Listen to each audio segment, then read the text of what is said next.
할렐루야. 오늘 저는 마태복음 20장 1절로 16절 말씀으로 먼저 된 자와 나중된 자라는 제목으로 은혜의 말씀을 나누고자 합니다. 오늘 본문 말씀은 많이들 아실 것입니다.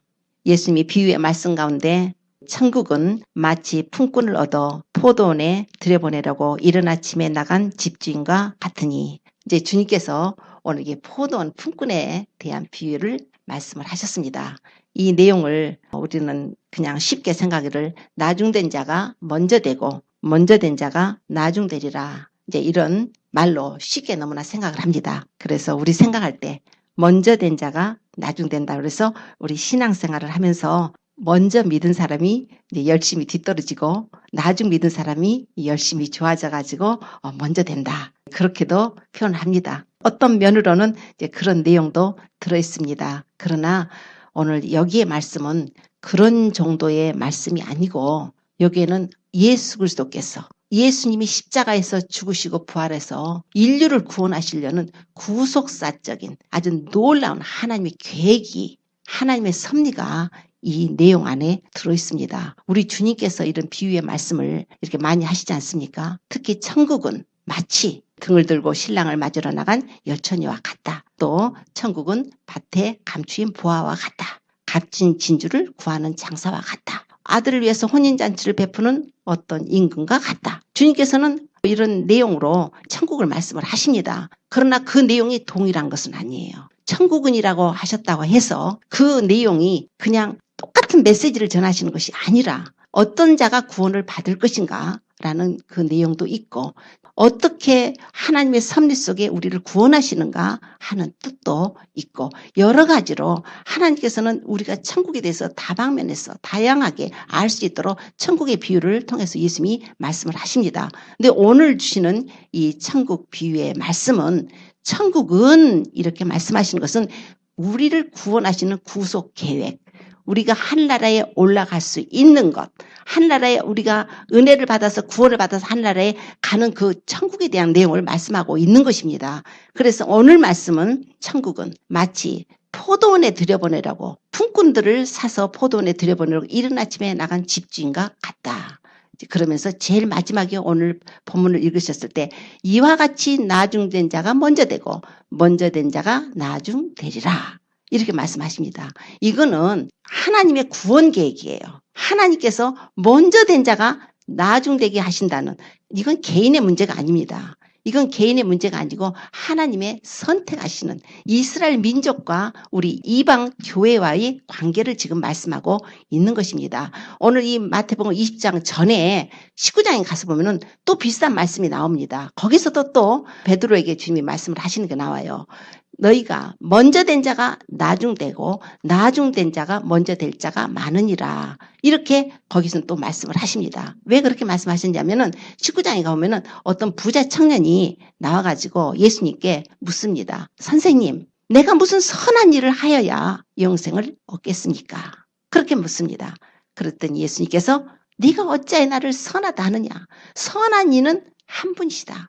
하나님만 선하시다. 이렇게 말씀을 하시는데, 네가 생명에 들어가고자 하거든, 영생에 들어가고자 하거든 계명들을 지키라. 어떤 계명을 지킬까요? 그랬을 때 살인하지 말라, 간음하지 말라, 도적질하지 말라, 거짓 증거하지 말라, 네 부모를 공경하라. 이렇게 하니까 이거는 제가 다 지켰습니다. 그러는 거예요. 주님이 얼마나 사랑스럽겠습니까? 주님 앞에 나올 때 이 부자 청년인데 관원이에요. 주님 앞에 나오는 모습도 그냥 보통 사람 나온 것 같지는 하지 않고 막 달려오더니 무릎을 착 예수님께 꿇고 그냥 예수님께 그렇게 묻는 거예요. 주님께서 그 청년을 사랑하셨습니다. 그래서 네가 온전하고자 하느냐? 그러면 네게 한 가지 부족한 것이 있다. 네가 가서 네 가진 소유를 다 팔아서 가난한 자에 주어라. 그러면 보화가 하늘에 있을 것이다. 가난한 자들에게 팔아서 소유를 주는 것은 구원의 조건이 아닙니다. 그거는 보화가 하늘에 있을 것이다. 그리고 와서 너는 나를 좇으라 그러셨습니다. 그 젊은 청년이 재물이 많아서 근심하고 갔다고 성경이 말씀을 합니다.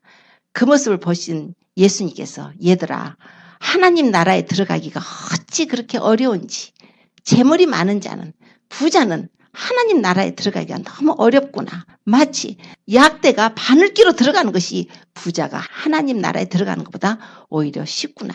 이렇게 말씀을 해요. 그랬더니 제자들이 그러면 누가 구원을 얻을 수 있겠습니까? 그럴 때 예수님께서 사람으로는 할 수 없으되 하나님으로는 다 하실 수 있느니라. 자, 그럴 때 베드로가 이제 뭔가 우쭐감을 좀 느낀 거예요. 베드로가. 부자 청년은 재물 때문에 그냥 예수님을 등지고 떠납니다. 베드로가 주여 우리들은요 주님을 쫓기 위해서 모든 소유를 다 버렸지 않습니까? 그러면 우리가 얻을 것이 무엇입니까? 이렇게 묻습니다. 그럴 때 주님께서 나를 위하여 자신의 집이나 형제나 자매나 부모나 자식이나 전토를 버린 자는 여러 배를 받고 영생을 상속할 것이라고 약속을 하십니다.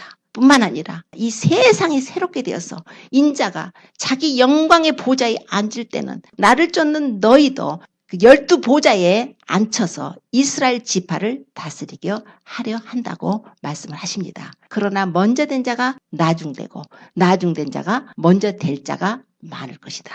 이렇게 말씀을 하셨어요. 자, 이 말씀이 그 당시의 상황으로 보면은 그 청년 율법을 굉장히 잘 지킨 청년이에요. 그래서 저는 이걸 다 지켰습니다 할 정도로 얼마나 하나님을 경외하는 청년인지 모릅니다. 어떻게 율법을 다 지킵니까? 그래서 주님이 사랑하셨다니까요. 그 청년을 보고 주님이 사랑하셨어요. 율법을 다 지킬 정도로 그렇게 반듯하게 하나님을 경외하는 자였지만 그렇지만 네가 온전하게 하고 싶느냐? 온전한 것은 이런 것이다라고 샘플을 보여주신 것이에요. 근데 그것만큼은 못하겠다는 거 아닙니까? 부자들이 천국 못 들어간다 이렇게 정죄하는 것이 아닙니다. 그런 의미가 아니에요. 우리의 마음이 하나님 중심주의, 하나님 우선주의 그리고 우리가 어떤 선한 행위로 구원받는 것이 아니라 선한 행위는 하나님 앞에 상급을 받습니다. 하늘에 올라가거든 상급을 받겠죠. 예수님을 믿은 사람이 선한 일을 하면은 구원을 받았기 때문에 하늘에서 상급을 받고 예수님을 믿지 않은 자가 선한 일을 했으면 구원을 받지 못했기 때문에 상급이 하늘에 쌓였을지라도 받을 자가 없는 거예요. 그러니까 가장 우선적인 것은 예수님을 믿어야 합니다. 예수 그리스도를 믿음으로 구원을 받고 선한 일을 함으로써 우리는 하나님께서 선한 일을 위하여 지음을 받은 자라고 말씀하셨기 때문에 우리 예수님도 오셔서 착한 일을 행하시고 마귀에 눌린 자를 고치셨다 하지 않습니까? 우리 주님께서 착한 일을 많이 하셨다고 성경에 기록을 합니다. 우리는 하나님께서 우리를 지으실 때는 선한 일을 위해서 지음을 받은 자라고 분명히 말씀을 합니다. 그런데 이제 오늘 지금 말씀은 이른 아침에 포도원 주인이 일꾼을 부르러 갔습니다. 어디로 갔냐면 이제 보통 인력시장 같은 데 있지 않습니까? 이론 근로자들 모여진 대로. 그래서 이른 아침에 갔는데 이른 아침은 새벽 6시를 말씀합니다. 아침 6시. 그래서 이스라엘에 일하는 시간이 아침 6시부터 오후 6시까지예요. 그래서 6시에 새벽같이 나가서 품꾼들하고 약속을 합니다. 우리 포도원에 와서 일을 해라. 내가 그럼 한 데나리온씩을 주겠다. 한 데나리온은 그 당시에 이스라엘 남자 하루 일당이에요. 그래서 한 데나리온을 줄 테니까 일을 해라. 그래서 데려와서 포도원에 들여보냅니다. 그래서 일을 하고 있는데 주인이 나갔어요. 9시에 나갑니다. 한 3시간 후쯤 나가보니까 아직도 장터에서 놀고 있는 사람이 있는 거예요. 야, 너희들 왜 여기 있느냐. 그래서 너희도 와서 내 포도원에 와서 일을 해라. 내가 상당하게 주겠다.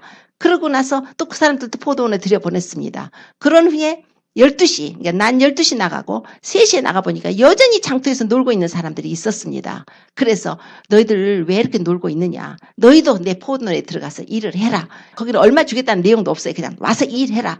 이제 벌써 한나절이 지나갔으니까 일해라. 그때 감지덕지에서 왔을 거 아니에요. 그런데 이제 오후 5시가 됐습니다. 5시라는 것은 앞으로 1시간만 있으면은 이제 포도원의 일이 이제 끝납니다. 그런데 5시에 나가니까 장터에 나가서 하루 종일 놀고 있는 사람들 보고 너희는 어찌하여 종일토록 여기 놀고 있느냐.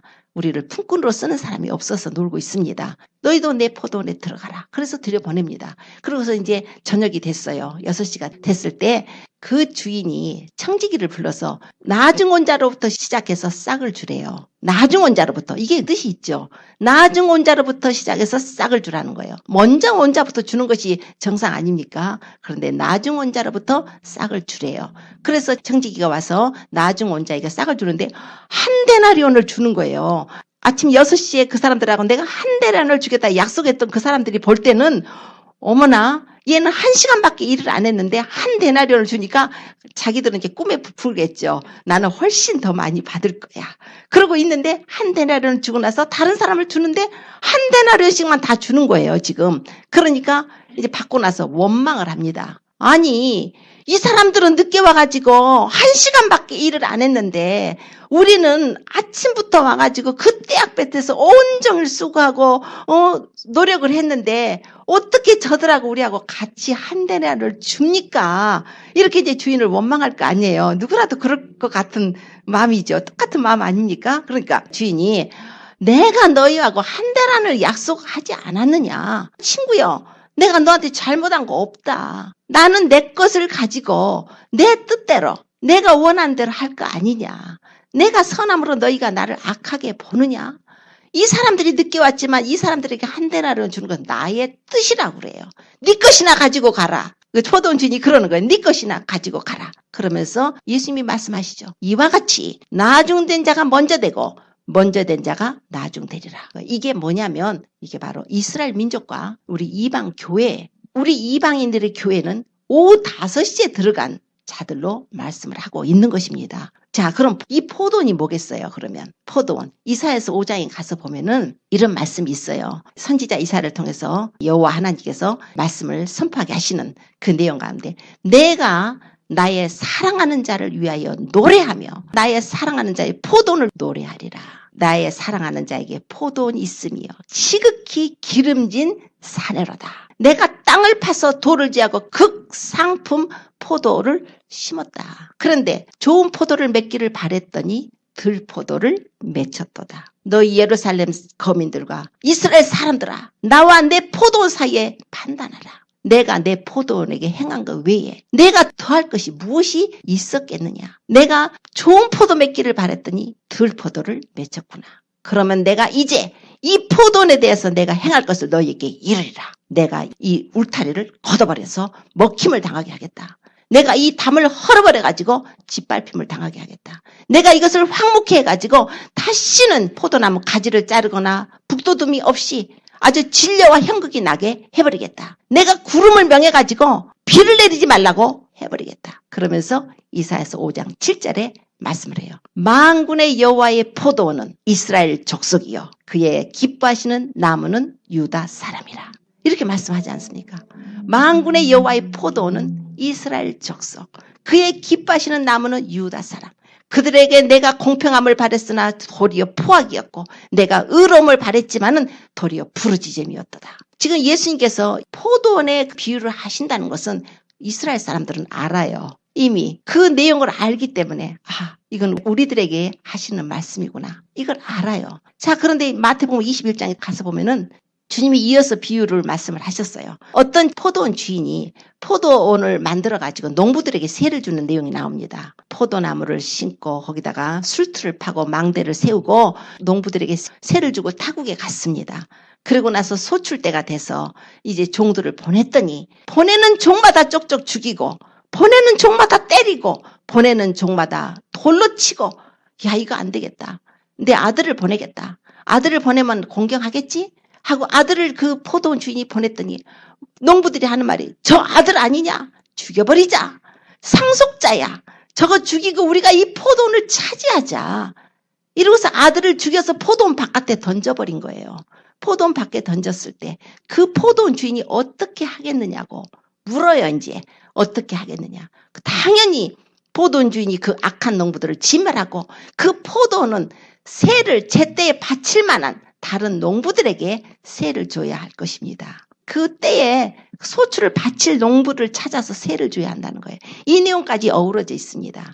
자, 그러니까 지금 오늘 말씀하신 포도원에 첫 번째 가장 일찍 나가서 그 포도원의 품꾼으로 부름받은 자는 이스라엘 민족입니다. 하나님께서는 이스라엘 민족을 택하셨어요. 아브람과 이삭과 야곱의 그 후손으로다가 이스라엘 민족들을 택하셨고 그 이스라엘 민족들을 애굽 땅에서 출애굽을 해가지고 데리고 나오시죠.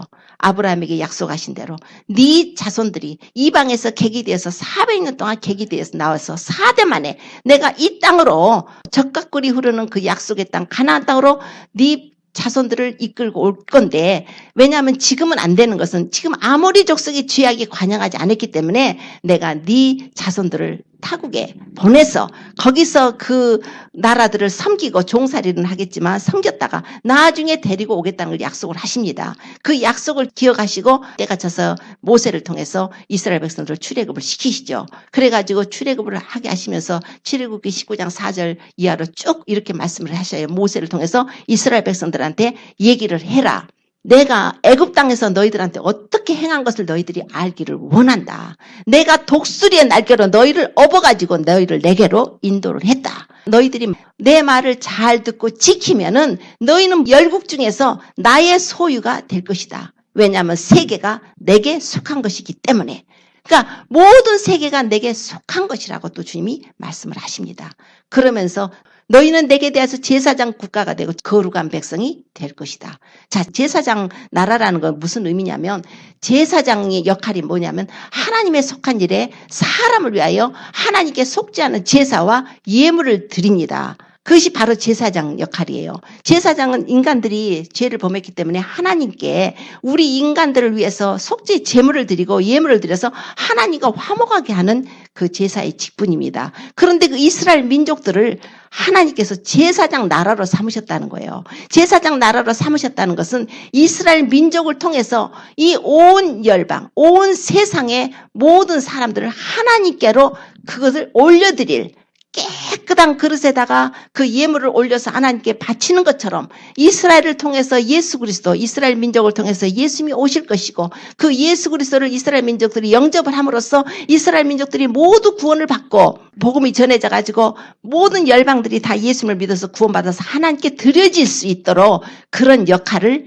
받은 거예요. 그런 사명을 받은 거예요. 로마서 15장 16절에 보면은 이런 말씀이 있어요. 바울 사도가 내가 하나님의 은혜로 그리스도 예수로 말미암아서 하나님의 복음의 제사장 직무를 맡았다 이렇게 말씀을 해요.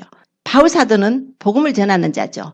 각 세계 곳곳에 다니면서 이방인들에게 복음을 전했죠. 근데 그 복음을 전하는 그 사명을 뭐라고 표현하냐면 하나님 복음의 제사장이라는 거예요. 하나님의 복음의 제사장.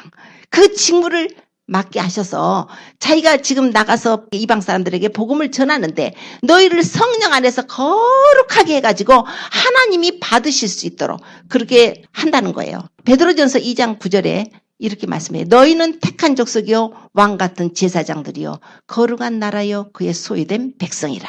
이게 뭐냐면 우리 예수님을 믿음으로 하나님께서 이제 우리가 바로 제사장이 되었다는 것입니다. 왕 같은 제사장들. 자, 이제 이런 내용이 나오죠. 이스라엘 민족을 이렇게 하나님께서 제사장 국가로 삼으셨어요. 그런데 그 민족들이 어떻게 했습니까? 오늘 마태복음 21장에 가서 보니까 그 농부들을 표현하시죠. 그 하나님의 포도원에다가 농부들을 세를 줬더니 그 농부들이 한 거 보세요. 보내는 선지자들, 의인들 돌로 쳐 죽이고 그래서 예수님께서 예루살렘아 예루살렘아 선지자들을 죽이고 네게 파송되는 자를 돌로 치는 자여 암탉이 그 새끼를 자기 날개 아래 품같이 내가 너희 자녀를 모으려고 한 적이 몇 번이냐 그러나 너희가 원치 아니하였도다. 그러므로 너희 집이 황폐하여 버림바 되리라. 너희들이 찬송하리로다 주의 이름으로 오시는 이 할 때까지 너희가 다시는 나를 보지 못하리라. 주님께서 이 말씀을 하신 것도 뜻이 있어요. 그 이스라엘 백성들이 예수님을 배척해서 그 하나님의 아들을 독생자를 죽여서 포도원 바깥에 버린 것처럼 예수님을 예루살렘에서 채찍에 맞고 피 흘리고 골고다 산에 올라가서 예수님께서 성박해서 죽임을 당하지 않았습니까? 포도원 밖에 던져버린 거예요. 예수님을. 그것을 비유로 말씀하시면서 또 주님께서 말씀하시기를 너희가 주의 이름으로 오시는 이여 하고 찬송할 때까지 다시는 나를 보지 못할 거라 하신 것은 바로 주의 이름으로 오실 때가 언제냐면 재림을 말씀을 하고 있는 거예요. 예수님께서 재림하실 때에 그들은 지금 메시아를 모르잖아요. 이스라엘 백성들은 메시아를 모르죠. 참 메시아를 모르고 지금 예수님 이미 다녀가셨는데 우리 죄를 담당하시고 구원하시고 지금 우리 있을 곳을 예배하시 처소를 예배하러 주님이 천국에 가셨는데 그걸 모르고 지금도 오실 메시아 언제 메시아가 오셔서 우리의 성전을 지어줄라나 나중에 적그리스도를 메시아라고 받아들이게 되는 그런 우를 범하는 그런 일을 당하게 됩니다. 그들이 나중에 적그리스도가 왔을 때 적그리스도가 그들이 메시아인 줄 알았다가 그 3년 반에 그 적그리스도가 그 성전에 그 짐승의 우상을 세워놓고 경배하라 해가지고 경배하지 않은 자는 다 죽일 때 그때서야 그들이 죽임을 당하면서 이 사람이 적그리스도였네. 이 사람이 그리스도가 아니었네. 그러나 그때 하나님께서 도우심으로 이스라엘 백성들을 구원하시는 그 손길을 보고 그제서야 예수님께서 구름을 타고 오실 때 그들이 그 찌른 바 그를 바라보고 독자를 위해서 애통하듯이 장자를 위해서 애통하듯이 그를 영접하게 되는 그런 은혜를 받게 된다고 성경이 기록을 하고 있습니다. 찬송하리로다 주의 이름으로 오시는 이요. 주의 이름으로 오시는 이하고 너희들이 그 할 때까지 다시는 나를 보지 못할 거라고 하셨어요. 그게 바로 이스라엘 백성들이 예수님을 알지 못하니까 열심히 일은 했는데 그 예수님을 알지 못하니까 십자가에 못 박고 예수님을 죽이고 그러고 나서 그 징계로 인해서 나라가 없다가 이제 1948년 5월 14일에 나라가 생겨서 홀리랜드 하나님의 그 나라를 그 하나님이 주신 적각골이 흐르는 땅을 회복을 했습니다. 그러고 나서 1967년도에 그 예루살렘을 탈환했어요. 홀리시티죠. 그거는 먼저 땅을 하나님이 주셨고 그 다음에 홀리시티죠. 예루살렘 성이 있는 곳은 거룩한 도시니까 그 거룩한 그 도시 시티를 가졌죠. 이제 마지막에는 홀리 템플 이제 하나님의 성전이 세워질 때 이스라엘의 완전한 회복이 이루어지게 되는 것입니다. 그때 예수님이 오실 때 은총과 강구하는 심령을 부어줄 때 그제서야 그들이 예수님을 보고 우리가 내 자녀를 찔렀구나. 내 사랑하는 독자를 찔른 것과 같은 고통과 아픔 속에 예수님을 그리스도로 하나님으로 그들이 영접하게 되고 구원을 받는 것이 성경이 기록을 하고 있습니다. 오늘 그 내용이에요. 오늘 하나님께서 포도원의 비유를 들어서 오후 5시가 됐는데 5시에 들어온 1시간밖에 일을 하지 않은 사람한테 먼저 이리 와라. 먼저 이리 와라 해가지고 온종일 그 수고와 더위를 무릅쓰고 고생했던 그 사람들에게 먼저 구원을 줘야 되는데 여기서 한 데나리오라는 것은 품삯이지만 구원을 말씀하고 있습니다. 구원받는 거예요. 구원을 말씀하고 있기 때문에 하나님께서는 이스라엘 민족들을 먼저 택하셨지만 그들이 하나님께 불순종하고 거역하고 급기야는 예수 그리스도 영광의 주를 십자가에 못 박는 그것 때문에 예수님께서는 그 얼굴을 이방인 우리 하나님의 교회 우리 그리스도의 교회로 이방인들에게로 돌리셔서 예수님을 믿는 사람들이 바로 5시에 들어가서 포도원에 들어가서 일하는 일꾼들입니다. 그러면 그 포도는 어떤 포도원이 하나님의 포도원이죠. 아까 그랬잖아요. 그 농부들이 악하니까 이 사람들을 진멸해버리고 제때 실과를 바칠 만한 농부를 새로 찾아가지고 그 포도원에 세를 주라 하는데 그 실과를 제때 바칠 만한 그 농부로 우리가 하이어돼서 품꾼이 돼서 하나님의 그 포도원에 들어가서 일하는 자가 바로 우리 이방인의 교회입니다. 1시간밖에 일을 하지 못하잖아요. 예수님께서 사마리아로 이제 가시면서 그때 수가성 여인 만나죠. 그래서 그 여인하고 대화를 하는 가운데 그 여자가 당신이 선지자입니다 하다가 나중에는 메시아라는 거에 놀래가지고 물덩이를 그냥 버려두고 막 그 사마리아로 가가지고 이 사람이 메시아가 아니냐 내가 만났다 나의 한 일을 다 말한 사람 있다 와보라 하고 막 이제 그 최초의 사마리아 선교사가 돼가지고 막 복음을 전하지 않습니까? 그거예요. 우리 예수님께서 그 사마리아 여인처럼 부르시죠. 그때 주님께서 의미 있는 말씀을 제자들에게 하십니다. 제자들이 음식 사갖고 와서 잡수세요. 그러니까 나는 너희들이 알지 못하는 먹을 양식이 있다. 나의 양식은 나를 보내신 하나님의 뜻을 온전히 행하는 것이라고 말씀을 하십니다. 그러면서 또 말씀하시기를 눈을 들어 밭을 보라.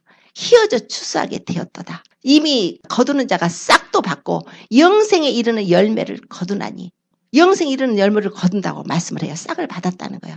그러나 다른 사람들은 노력을 했는데 내가 너희를 노력지 않은 것을 거두러 보냈다고 말씀합니다. 노력했다는 건 누구냐면 바로 이스라엘 민족이에요.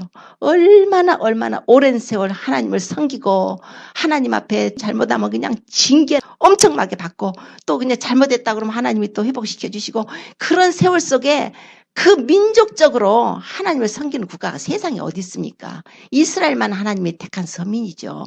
그런데 이스라엘이 하나님께 범죄하고 불순종해가지고 예루살렘 성전 파괴되고 이스라엘 나라가 없어져 버리고 AD 70년에 로마 디도 장군이 와서 그랬을 때 덕을 본 사람이 누구예요? 우리 이방인들입니다. 복음이 전해지긴 했는데 그 전체적인 이스라엘 민족을 통해 전해진 것이 아니라 주님이 택한 12제자 그리고 500인의 제자들, 주님을 따르던 그 무리들을 통해서 온 세상의 만방에 복음이 증거돼서 하나님의 교회가 성령의 역사로 세워지지 않았습니까? 그래서 우리가 지금 5시에 들어가서 일을 하는데 우리가 일한 게 뭐가 있어요? 우리는 1시간밖에 안 남겨놓고 급하게 들어가서 그 하나님 일을 하려고 하는 것이 바로 우리 교회들입니다. 그래서 바울 사도가 뭐라고 그러냐면은 일한 것이 없이 하나님 앞에 의롭다 하심을 입은 사람들에 대해서 다윗이 뭐라고 말했는지 아느냐?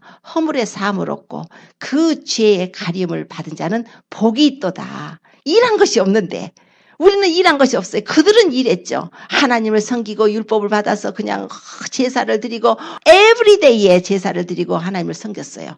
우리는 하나님 알지도 못해요. 그래서 에베소서 2장 11절 이하로는 뭐라고 하냐면 너희들은 육체로 이방인들이야. 너희들은 이스라엘 나라 밖의 사람이고 그리스도 밖에 있었고 하나님의 언약에 대해서는 외인이었다. 그리고 이 세상에는 소망도 없고 하나님도 없는 자들이었는데 너희가 이제 예수 그리스도로 말미암아서 그의 피로 전에 멀리 있던 너희가 가까워졌다는 거예요. 예수님의 피 때문에. 하나님은 이스라엘만 택하셨어요. 이스라엘은 하나님의 제사장 국가입니다. 하나님의 사랑하시는 민족이에요. 그 민족을 택해서 그 민족이 그냥 하나님께 축복을 받는 그 축복을 그 민족이 잠깐 불순종해가지고 하나님이 그냥 얼굴을 우리 이방인들에게 돌려가지고 그 축복을 우리가 받고 누리고 있는 거예요.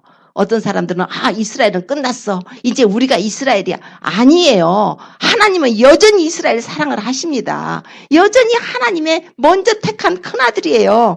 우리는 돌아온 탕자 같은 우리를 하나님이 그냥 받아주신 거예요. 그래서 탕자가 돌아오니까 큰아들이 저거 아버지 재산 다 창기들하고 말아먹어버린 저것이 왔는데 뭐가 좋다고 저 사람들을 갖다가 그냥 새 옷을 입혀라. 신발을 신겨라, 가락지를 껴라, 송아지를 잡아라, 잔치를 베풀자. 이 아들은 죽었다가 살은 내 아들이고 잃었다가 다시 얻었다. 막 이렇게 하느냐고 하잖아요. 그러니까 그 큰아들이 바로 이스라엘인 거예요. 오늘 그것을 말씀하시는 것이 아니 저 사람은 1시간밖에 일 안 했는데 왜 저 사람은 1달란트 줘요?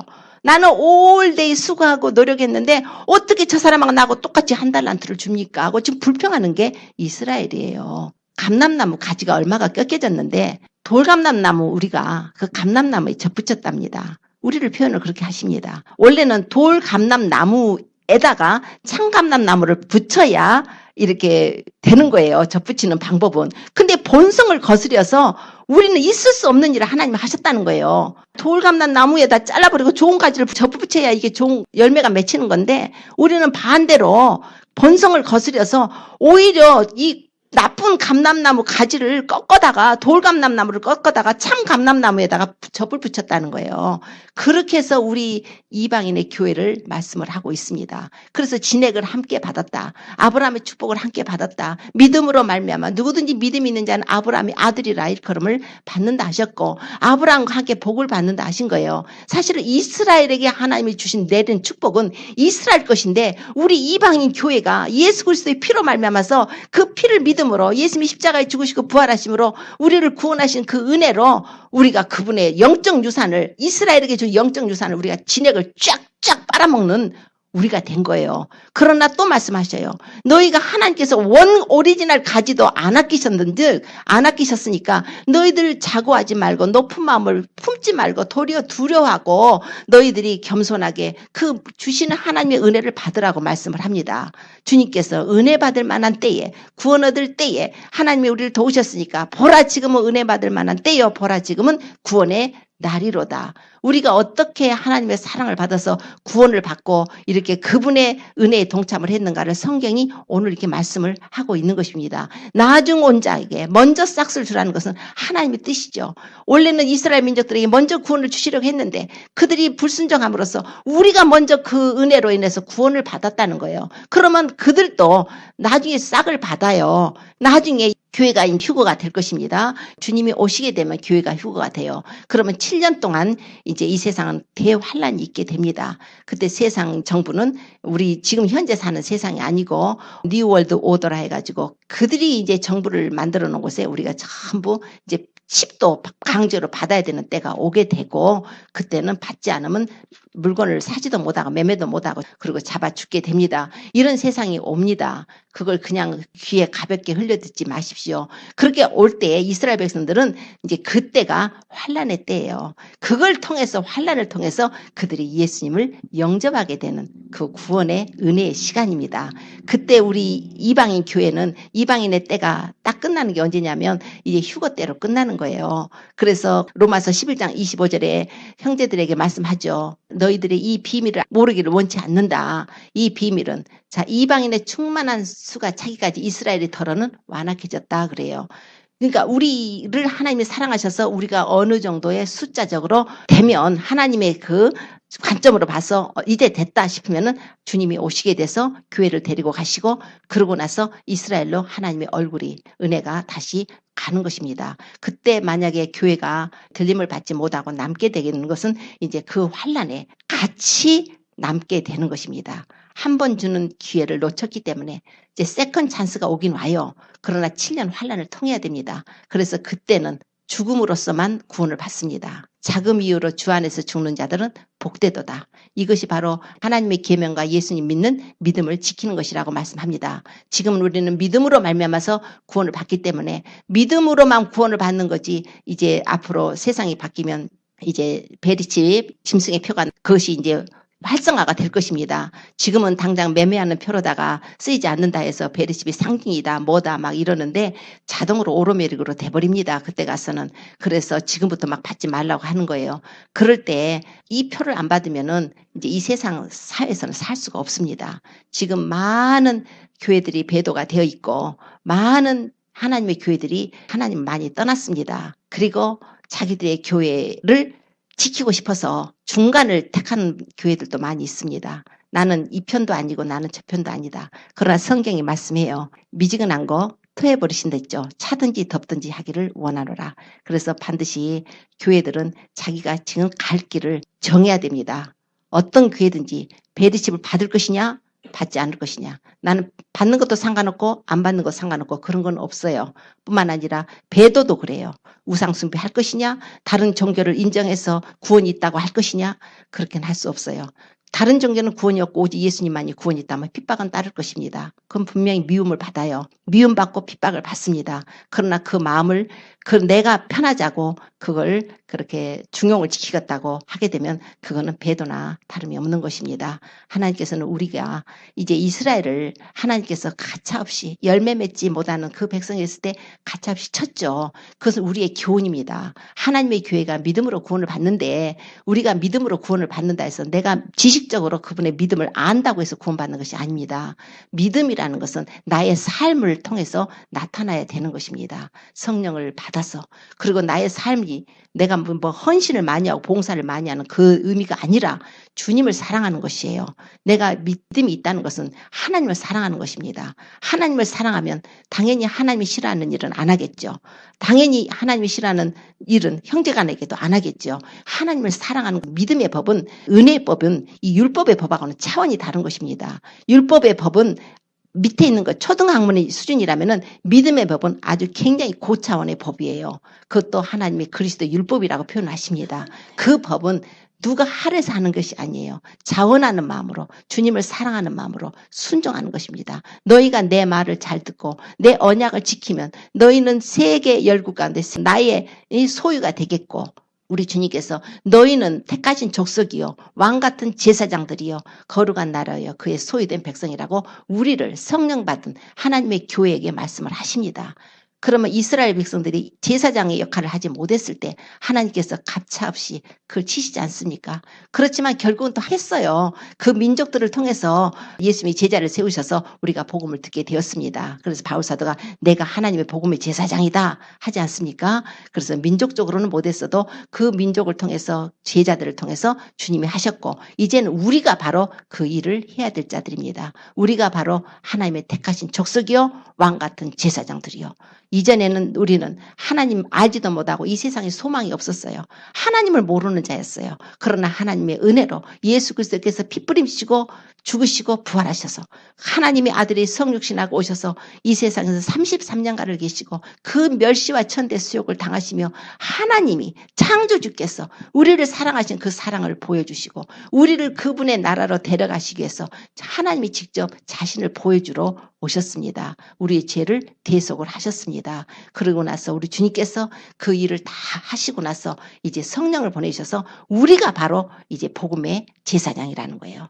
우리가 바로 이방인들을 그 제사장들이 깨끗한 그릇에다 예물을 하나님 올려드린 것처럼 우리는 우리 가족들부터 시작해서 이웃들, 주변들 이렇게 우리가 확대해 나가야 됩니다. 국가와 민족을 위해서도 우리가 그들을 제물로 올려드릴 수 있도록 우리가 그래서 기도하면서 전도하면서 사랑을 행하면서 우리가 첫째 말씀과 기도로 교통을 하면서 주님과의 사랑의 교제를 회복해야 합니다. 주님께서 나중 온 자에게 먼저 싹쓸 주라 하는 의미가 하나님의 교회가 먼저 구원을 받는다는 뜻입니다. 그러나 이스라엘도 회복을 합니다. 그러나 이스라엘과 회복하는 그 사이에 우리는 이제 이 세상에 7년 환란이라는 그것이 기다리고 있다는 것을 절대로 남지 않도록 그래서 어떤 분들은 또 7년 환란 중간에 휴거가 된다. 환란 거치고 올라간다. 뭐 그렇다고 얘기를 했다고 해서 이단이고 그런 건 아닙니다. 다 견해의 차이지만은 우리는 성경으로 볼 때 주님이 분명히 그리스도 신부를 데리러 오십니다. 이때 올라가는 것은 정말 교회의 영광입니다. 우리가 그런 신부가 돼야 되지 않습니까? 마지막까지 지금 달리기를 왔는데 이제는 다른 거 제껴놓고 주님하고 관계를 맺으십시오. 그것이 지혜로운 처녀입니다. 지혜로운 기름등불 예배한 5 처녀가 되십시오. 이제는 다른 사람을 용서하고 화해하십시오. 다른 사람을 사랑해주고 중보하고 기도하고 선을 행하고 첫째 말씀으로 하나님과 교통하고 기도로 교통을 하십시오. 이제는 우리 자신이 정결한 신부가 되어야 합니다. 그냥 예전같이 미지근하게 하시지 말고 기도도 좀 더 하십시오. 성경도 더 읽으십시오. 이제 주님과 찬양하고 항상 하나님을 생각하십시오. 내 마음에 주님이 떠나 계시지 않도록 세상이 내 마음에 들어가지고 그 세상 것에 즐거움을 누리고 막 재밌어갖고 살지 말고 이제는 우리가 주님 앞에 설 것을 우리가 준비를 해야 합니다. 우리 주님께서 오늘 주신 말씀이 바로 이스라엘과 이방인의 관계를 말씀하면서 그 하나님의 은혜를 우리에게 어떠한 사랑을 우리에게 베푸셨는가 우리가 하나님의 은혜를 헛되이 받지 말아야 할 것입니다. 하나님께서 교회에게 주신 하나님의 은총입니다. 그래서 은혜라고 그러잖아요. 너희가 그 은혜로 말미암아 믿음으로 구원을 받았으니 너희에게서 난 것이 아니고 하나님의 선물이라고 그랬어요. 선물 받은 자의 자세답게 항상 겸손하게 주님을 사랑하고 믿음으로 살고 그분께 영광 돌리고 많은 사람들에게 주의 사랑을 증가하는 그런 성도가 되어서 주님 오시는 나팔소리 듣고 모두 들림받는 우리 모두가 되시기를 예수님으로 축원합니다. 기도드리겠습니다.